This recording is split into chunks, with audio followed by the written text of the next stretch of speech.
voi ni August ni som pastari sang ni som ni pakatania ni jang khanin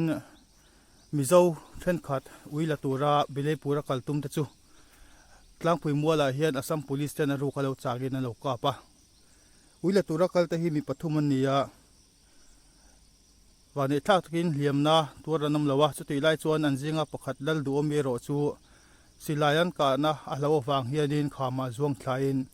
aban ro te tiak nin kan thria voin chamalam khan vai te dam doi na kalin avain en tira achan chen hi kan thezui ri lawa heti la hian anin kala hianin silai aron pu hianin an mani hianin thendara an chin changan in thelo veka laldu mi po hi tukin jing khanin vaireng te ron lut chawa ni jan khuain tuna kan mu na lai ruama sonin abi ruwa tin a thian te pahni rovile a thian pa pakhat laldu oma khami te kha an chin chang ani threlo ni jana ama ro chu ani po him takin tukin lama amani inan le dingan ria ni jana thuan don dan chuanin nibasa intin uilak tura nei thuron hriatirin ni dar khatwa khan an juk chukla hei hi tlang pui molan thlen chaw ma do hrethianin tlang pui mol tanghen ku rian hret thuan soya chu chuan lo chhona an chon rual che hianin silai ron pu khal zot maya an soidanin tong rian hret te po vai ho tong vek ani thuan soya chuan silai lo puak hi an hlawa han tlan se zui ta khania hret dan chuanin hei hi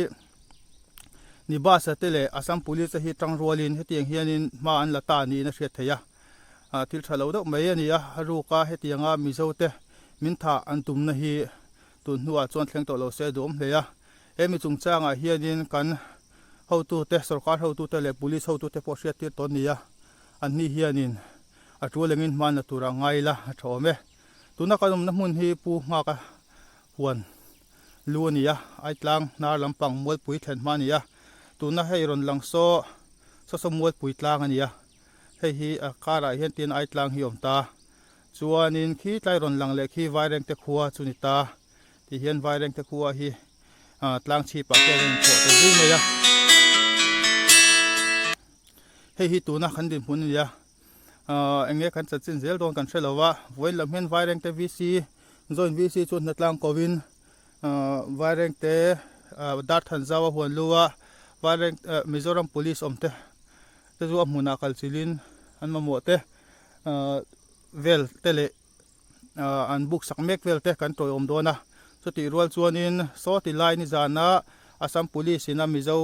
Assam police ni tura kangaya an silai mona tangkhanin silai puak rangchi ania kha civilian tan nei theini lawa khateng silai kha chuwang chuanin Assam police ten kan mizo ten lo kan hmuna nachina alo kan hmuna hianin kan kal le don ani tuna chuanin kan du tok ri photanga kan mizo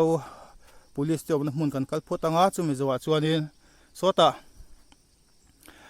ni jana thil thlen na hmun kha hmuna kan vokalin kan ven cheng don ni